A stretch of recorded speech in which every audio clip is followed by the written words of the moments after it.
Welcome back to the Tank Guide Life podcast, a product of Fishkeeping Life Co. I'm your host, and today we are tackling what is, I think, without a doubt, the single most exciting and also maybe the most terrifying moment in this entire hobby. It really is. It's the pivotal moment. It's that threshold where, the dream meets the reality of a living ecosystem. We're talking about the day. Mm-hmm. You know exactly which day I mean. Mm-hmm. You've been staring at, like, an empty glass box for 4, maybe 6, maybe even 8 weeks. Oh, yeah. Just water and sand. You've been feeding invisible bacteria with ammonia. You've been watching water just circulate. You've been shaking those little test tubes like some kind of mad scientist in your kitchen. Shaking and comparing colors to a tiny chart. And then finally you get that reading. 0 ammonia, 0 nitrite, and a nice, healthy, visible level of nitrates.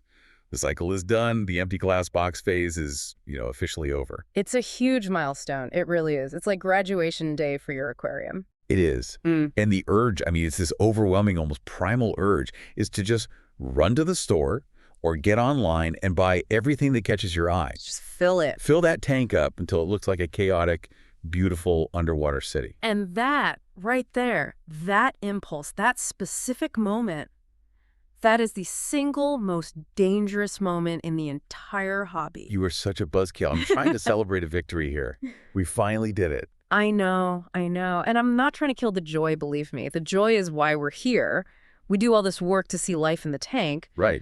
But that impulse to rush, that feeling of, it's ready, let's go, that is the primary cause of what we call new tank syndrome. It's the cause of mass die-offs. And it's why so many people get frustrated and quit the hobby 3 months down the line. Okay, you've convinced me. So today, we're not just going to list a bunch of cool fish to buy. No, absolutely not. Today, we're going to unpack the entire logistics and the logic of buying livestock. We're going to look at where fish actually come from, which is more complicated than you think. Right. We'll talk about how to plan your bioload so you aren't constantly fighting your tank. We'll even get into the surprisingly complex chemistry of shipping and those critical first 48 hours that really determine if your new pets are going to thrive or just survive. Our mission here at the show is making aquarium science simple, beautiful, and accessible. And as always, we are operating under a strict fish welfare first philosophy. So, let's get into it. The cycle is finished. The water is clear. I have money in my pocket. Where am I going? That's the question. Because the landscape has changed so much. It's not like when I was a kid and it was just the local shop or the big chain store. Now I feel like half the hobby is buying live creatures off the internet. It's a totally different world. And you basically have 3 main avenues, and they all have very, very different risk profiles. You have the online sphere, which is huge. You have the traditional local fish store, what we all call the LFS. The LFS, yep. And then you have the big box retailers. And it's really not that one is good and one is bad. It's that they function on completely different systems with different stressors. Okay, let's start with online. Because I think for a beginner, the idea of buying a live animal on a website and having it mailed to your house just feels insane. It feels wrong. It feels so risky. Is the mail carrier just going to walk up with a beta in a little bag? How does that even work? It does feel counterintuitive, I get it. But in a lot of ways, it's actually become one of the safest methods for sourcing specific livestock, especially if you care about traceability. What do you mean by traceability? When you buy online, particularly through some of these consumer-to-consumer or C2C marketplaces, think of something like Aquafinder. You're not really buying from a giant warehouse. Right. You're often buying directly from a specialist breeder, a hobbyist who has become a pro. So it's not a store that sells 50 types of fish. It's like a guy in Ohio who spent the last 5 years perfecting one specific strain of Blue Dream shrimp. Exactly. That's precisely it. The animals are almost always purpose-bred in captivity, which is huge for sustainability. They haven't been wild-caught, then shipped to a wholesaler, then shipped to a distributor, and then shipped to a store. That's a lot of shipping. It's a lot of stress. Online, they are often coming from one person's tank to your tank. The traceability is incredibly high. You know exactly what water parameters they were raised in because the breeder almost always lists them right there on the sales page. pH, GH, KH, all of it. But the risk there isn't really the initial health of the fish, is it? If it's coming from a good breeder, the risk is the journey. It's purely logistics, 100%. When you buy online, you are playing a game of temperature and time. And this brings us to a concept that confuses so many new buyers. We call it the Wednesday cutoff. I have seen people complain about this in forums all the time. They'll say, I ordered my fish on Thursday, and the seller didn't even ship them until the next Monday. What terrible service. And that's actually a sign of excellent service. That is a seller who cares more about the animal than a quick shipment notification. Okay, explain that. Think about the logistics chain. If I pack up a box of live shrimp and ship it on a Thursday or even a Friday, where is that box on Sunday? Sitting in a warehouse somewhere. Probably a freezing cold one in winter or a boiling hot one in summer. Exactly. It's sitting stagnant. Any reputable seller will rarely, if ever, ship past Wednesday. They need to ensure that package keeps moving through the system. They want that box on your doorstep before the weekend shutdown hits. Because if it sits in a depot for 48 hours, The heat pack dies, or the cold pack melts. The oxygen in the bag gets used up. The ammonia builds to critical levels. So if you order late in the week and you hear silence from the seller, that's good. Silence means they are waiting for a safe shipping window. that's a great reframe. Silence isn't laziness, it's safety. Now let's compare that to the local fish store, the LFS. The big advantage there seems obvious. I can see the fish with my own 2 eyes. Visibility is the superpower of the brick-and-mortar store, no question. You can stand for 10 minutes and just watch the tank. Right. You can check for things. Is the fish clamping its fins close to its body? Is it gasping at the surface? Do you see any white spots on its tail? You can verify the health of that specific animal before you hand over any money. Plus, you get it instantly. Instant gratification. But instead of this, there's a hidden stressor in the retail environment that just doesn't exist with online shipping. What's that? Chronic, low-level stress. Think about the daily life of a fish in a typical retail tank. It has super bright fluorescent lights glaring down on it for 12, maybe 14 hours a day. Way longer than a natural day cycle. Way longer. Then you have people constantly walking past the tank, you have kids tapping on the glass, and you have nets dipping in and out 5, 10, 20 times a day to catch its tank mates. It's basically like living through a continuous alien abduction nightmare scenario. It is. That's a perfect analogy. The shipping stress, what happens when you buy online, is acute. It's very intense, but it's temporary. It happens, and then it's over, and they can recover in a quiet tank. So one really bad day. Right. Retail stress is prolonged.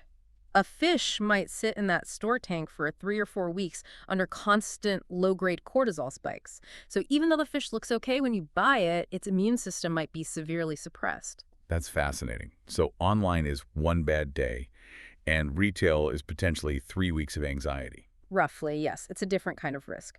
And then that brings us to the third category, the big box stores. These are the large pet chains. The issue here is usually about volume and a centralized water system. Right, I've heard about this. That's where all the tanks in a row are connected by one giant plumbing system behind the wall, isn't it? Correct. And you can see why that's efficient for them from a maintenance perspective. But from a disease perspective, it's a catastrophe waiting to happen. Because one sick fish. If a shipment of goldfish comes in with itch or a bacterial infection in tank number 4, that water is now circulating through tank 12, tank 20, and tank 50. The pathogen load gets distributed across the entire wall of aquariums. It's just, it's a high-volume, high-risk situation for livestock. However, our research did point out one very specific exception where the big box stores actually shine. And it's not fish. Plants. Specifically the tissue culture plants. You know, the ones you see in those little sealed plastic tubes or cups sitting in a gel. I love those things.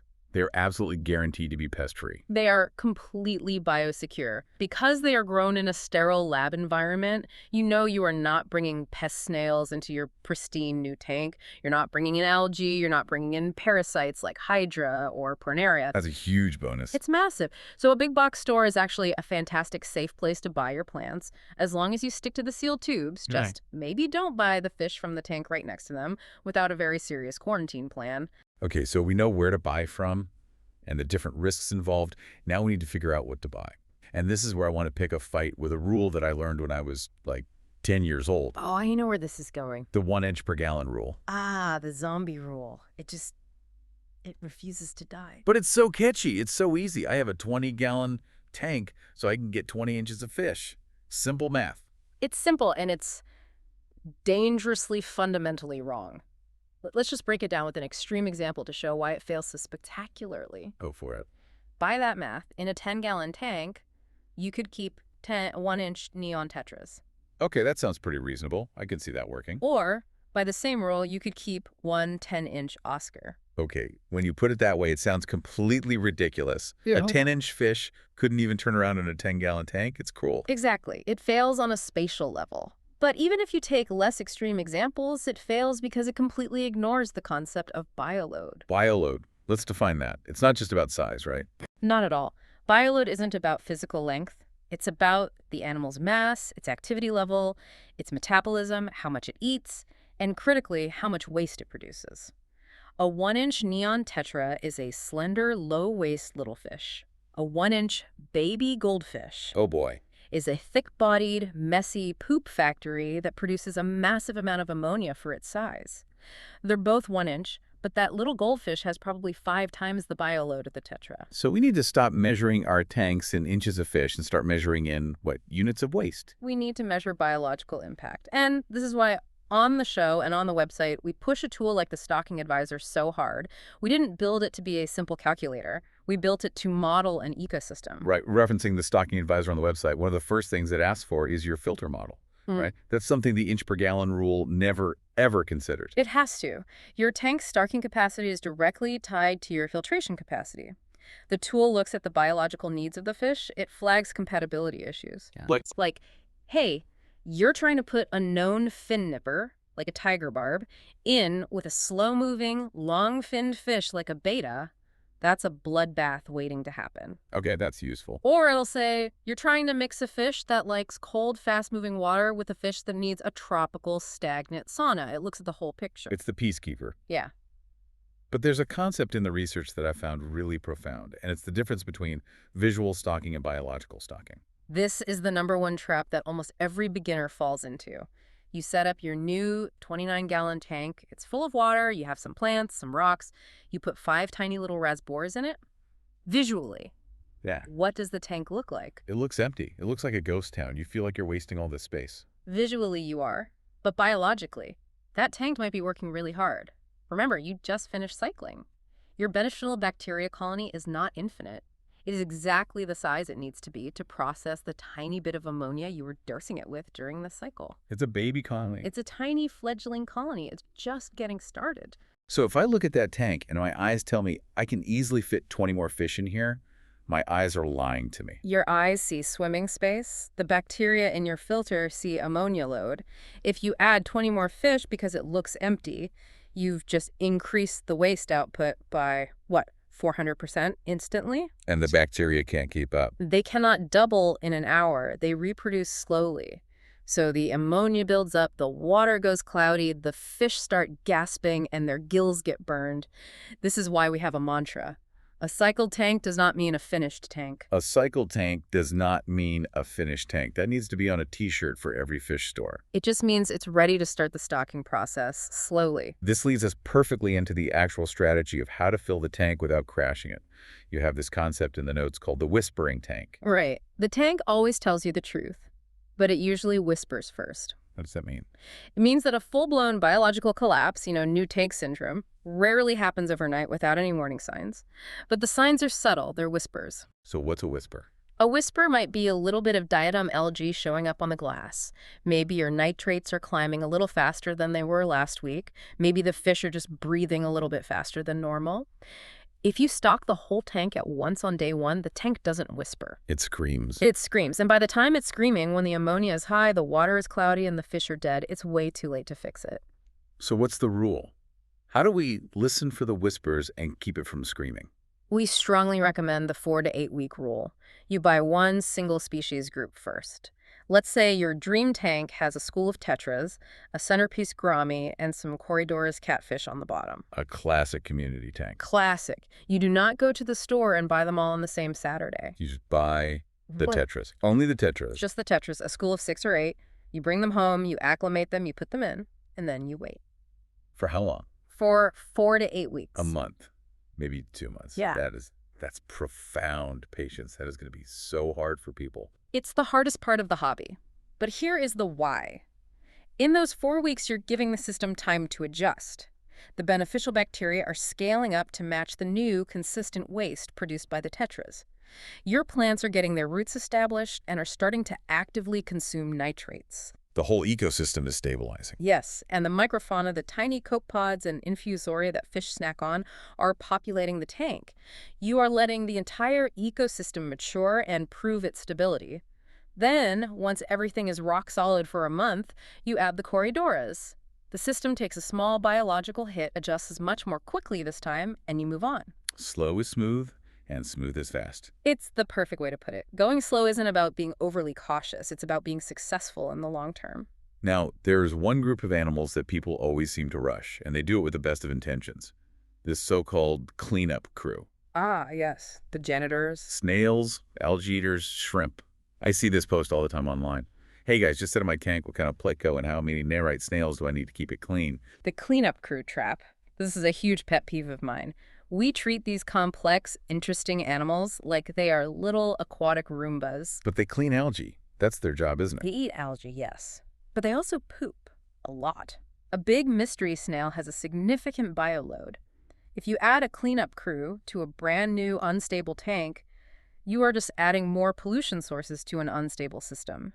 But there's an even bigger, more immediate problem. What's that?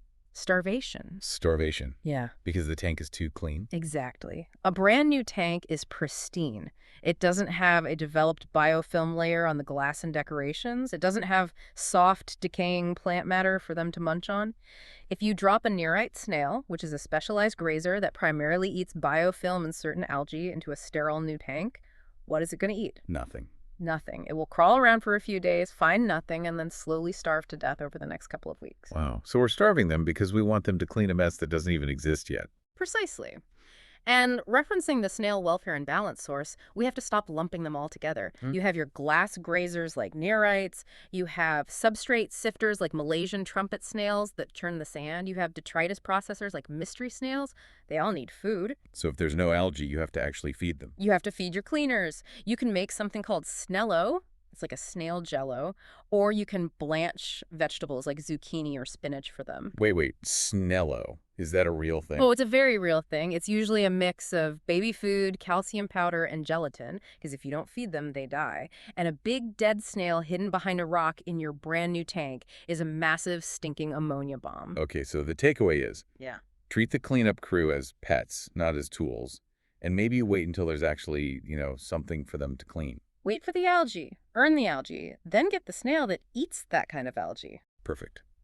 Let's move on to the physical act of getting the fish into the tank. You've made your patient, well-researched purchase, let's say you bought online, and the box arrives at your door. This is section 4. The delivery. The source material had this really intense case study about winter shipping. Yes. And this applies to summer too. The mantra here is arrival is not the finish line, it's the handoff. And the biggest mistake people make, especially in extreme weather, is rushing the box opening. You mean I shouldn't just rip it open like a kid on Christmas morning? Absolutely not. Yeah. Think about the physics involved. That box might have been on a cold truck all morning. The air inside the box might be 50 degrees Fahrenheit. Your house is 72 degrees. Big difference. If you rip that box open, you get a sudden, shocking rush of warm air hitting the bags. What you want to do is bring the box inside and leave it sealed. Just let it sit on your counter for 45 to 60 minutes. So you're tempering the air inside the box before you even touch the water. You're letting the air inside the box slowly normalize to your room temperature. Then you open the box, but you keep the bags sealed. Let them sit out of direct light for another 20-30 minutes. Then you float them in the tank for temperature. It's all about slow, gradual transitions. Okay, that makes sense. But there's a chemical time bomb sitting in that sealed bag that we really need to explain. This is the science of the sealed bag. This is one of the most misunderstood parts of the entire process. Yeah, this part of the research blew my mind. Explain why opening the bag actually makes the water inside more toxic. That sounds completely backwards. It does, but it's just basic water chemistry. The fish has been in that bag for 24, maybe 48 hours. It's been breathing and producing waste. So it's producing two key things, carbon dioxide, CO2, and ammonia. Right. In a sealed bag, that CO2 builds up. It has nowhere to go. And when CO2 dissolves in water, it creates carbonic acid, which does what to the pH? It lowers it. It makes the water more acidic. Exactly. The water in the bag becomes acidic. And here is the magic trick of fish shipping. At a low acidic pH, toxic ammonia, NH3, converts into its non-toxic form, ammonium, NH4+. Okay. So The fish is swimming in a soup of its own waste, but because the pH is low, that waste is in a safe, non-toxic form. It's actually protected by its own CO2 buildup. So the fish is relatively safe inside that sealed bag. Until you open it. The second you cut that seal, fresh, oxygen-rich air rushes in. The built-up CO2 instantly off-gases into the room. The pH of the bag water shoots back up to neutral or alkaline. There. And in a matter of seconds, all of that safe ammonium converts right back into highly toxic ammonia. So by opening the bag to give them fresh air, I'm actually creating a massive sudden ammonia spike right in their face. You are creating an immediate toxicity event. This is why you must have a plan before you cut the bag. You cannot open it and then wander off to find your net. What's the actionable tip here? How do we neutralize that bomb? The moment you open that bag, you should add a drop or two of an ammonia detoxifier. A water conditioner like Citrum Prime is perfect for this. It will bind with the ammonia and keep it in that non-toxic state while you acclimate the fish. It buys you time. That is a brilliant pro tip. A drop of Prime right into the bag as soon as you open it. Now, acclimation methods. We hear about plop and drop versus drip acclimation. Is one better than the other? There's no single winner. It depends entirely on the animal and the situation. First, temperature matching is non-negotiable for every single method. You must float the bag to equalize the temperatures. Of course. But for many hardy fish like petras, barbs, danios, if your tank water parameters are reasonably close to the stores, plop and drop is often better. And plop and drop basically just means you net the fish out of the bag water and release it into the tank, right? Yeah. You don't mix any of the store's water with yours. Correct. The logic there is simple. Get them out of that nasty, toxic bag water as fast as humanly possible. If the pH and hardness are similar, just get them into your clean, stable tank. Don't let them sit and stew in that ammonia soup any longer than necessary. But then there's the other method, drip acclimation. Drip is mandatory for certain sensitive animals, and the poster child for this is shrimp. All shrimp. Why are shrimp so different? What makes them so special? Shrimp are extremely sensitive to osmotic pressure changes. Their cells function differently than a fish's. If you change the total dissolved solids, or TDS, of the water around them too quickly, they can suffer osmotic shock. And that's bad. It's very bad. It might not kill them today. It might kill them 3 weeks from now when they attempt to molt and their new exoskeleton can't form properly because of the earlier shock. They just fail to molt and die. So for shrimp, we have to do the drip. We set up a little airline tube with a knot in it, and we slowly drip our tank water into their container drop by drop over like 30 to 60 minutes. Correct. You are slowly, gradually equalizing the water chemistry so their bodies can adjust without being shocked. And a quick note on shrimp delivery. The source material specifically mentions that they often arrive looking pale or completely motionless. They look dead. They look 100% dead, but they're usually just in a deep state of stress, conserving all their energy. It's a survival mechanism. Don't flush them. Acclimate them gently, get them into the tank, turn the lights off, and give them 24 hours. More often than not, they color up and bounce right back. Okay, the fish or the shrimp are finally in the tank. The net is dry. We're done. Right. Phew. We are just getting started. This is Section 5, the first 48 hours. This is where you set the tone for their long-term health and success in your tank. Rule number 1, lights out. Total darkness. How long? Keep the tank lights completely off for at least the first 24 hours. And keep the ambient room lights low as well. No bright lamps pointed at the tank. Why is that so important? Light stimulates activity. It stimulates aggression from existing tank mates. And for the new fish, it makes them feel exposed and vulnerable. You want that new fish to feel invisible. If it can find a dark, quiet spot behind a rock or in some plants, it will feel safe. Its metabolic rate will drop, its stress hormones will drop, and it can begin to recover. Makes sense. Now, what about food? My first instinct is, oh, you poor things. You've been in a box for 2 days. You must be starving. Want to give them a big meal. Resist that instinct with everything you have. Do not feed new fish immediately. They are far too stressed to digest food properly.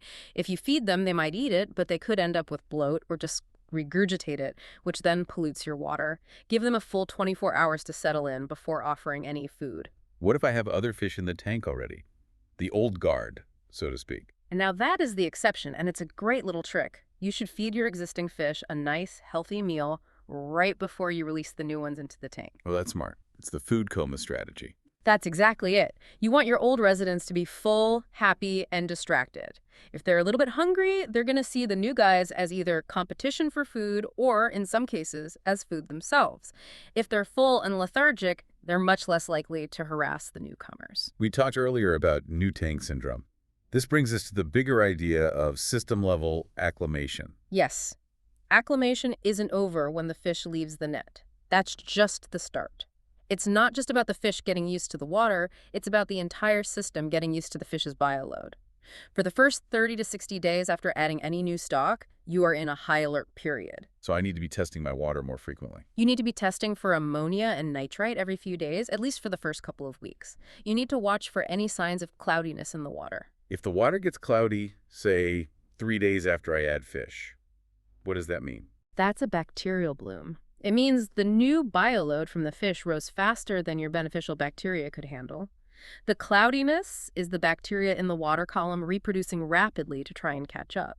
It's a warning shot from your tank. What do I do? Stop feeding for a day or two, check your ammonia levels, and maybe do a small 25% water change to dilute the waste. It means you're right on the edge. And since we talked so much about snails earlier, there was a specific health check mentioned for them during this initial period. Right. Snail health is tank health. If you did buy that cleanup crew, take a close look at their shells. Are they smooth and solid, or do you see pitting or white spots, or does the shell look like it's eroding near the spiral? And if it is, what does that tell me? It often means your water is too soft or too acidic for them. They need calcium and other minerals to build and maintain their shells. If the water is stripping minerals from them, their shell will dissolve. The cleanup crew needs mineral care too. They're not just little plastic decorations. Exactly. If their shell is dissolving, that is a slow, painful death for the snail. You might need to add a source of calcium, like crushed coral in your filter, or a wonder shell in the tank. This all brings us to the real philosophy of a whole show today, I think. We're trying to reframe this part of the hobby from collecting fish to managing an ecosystem. That is the mental shift that has to happen. When you start, you're a collector. You want one of those, oh, and that one is pretty. You're basically collecting living Pokemon. I've been there. We've all been there. Yeah. But to be successful and have your animals thrive long term, you have to evolve into an ecosystem manager. You are managing water quality, bacteria populations, plant growth, and stress levels. The fish are just the happy residents of the little city you are building and maintaining. And if the city is well managed, the residents are healthy and happy. Precisely. And this connects directly to the low maintenance myth. Everyone comes into a store and says, I want some low maintenance, hardy fish. And hardy is a bad word in your book. You don't like it. I really don't, because hardy usually just means this fish takes a long time to die in bad conditions. It implies the fish can suffer more before it finally gives up. We shouldn't be looking for fish that can survive abuse. We should be creating an environment where they don't have to. So what should we be looking for instead of hardy? We should be looking for a low bioload setup. True low maintenance comes from having a low bioload in a large volume of water. If you have a 50-gallon tank with just 10 small fish. It's like some chili rasbors or something. Exactly. You have a massive margin for error. The waste accumulates incredibly slowly. The oxygen levels stay high. The water chemistry remains stable for weeks. That is a low maintenance tank. A supposedly hardy fish in a small, overstocked tank is the definition of high maintenance because that system is always on the verge of crashing. So it all comes back to the main point.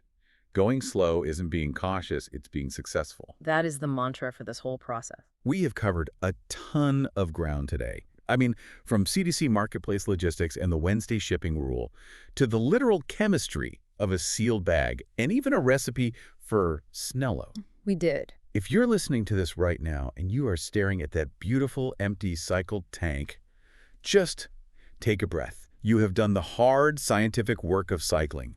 Don't ruin it in one afternoon of impulse buying. Use the stocking advisor on the website. Plan your bioload before you spend a dime. Buy one group of fish. Wait a month. Your future self will thank you when you aren't fighting constant algae blooms and mysterious disease outbreaks 3 months from now.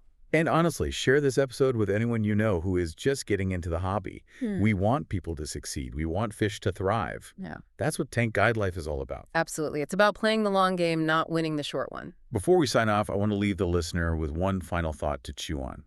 We talked about how the tank whispers before it screams. The next time you look at your aquarium, don't just look at the fish. Look at the whole picture. How are the plants moving in the current? Is the water crystal clear? Or is there a slight haze you didn't notice yesterday? Is that one snail moving around, or has it been in the exact same spot on the glass for 2 days? You have to learn the language of your own little ecosystem. The signs are always there. They're subtle, but they're always there. You just have to learn how to read them. That's it for our discussion on buying livestock. I'm your host. And I'm the expert. Thanks for listening to Tank Guide Life. Good luck with that very first purchase. Make it a smart one. Fish welfare first. Always. We'll see you next time.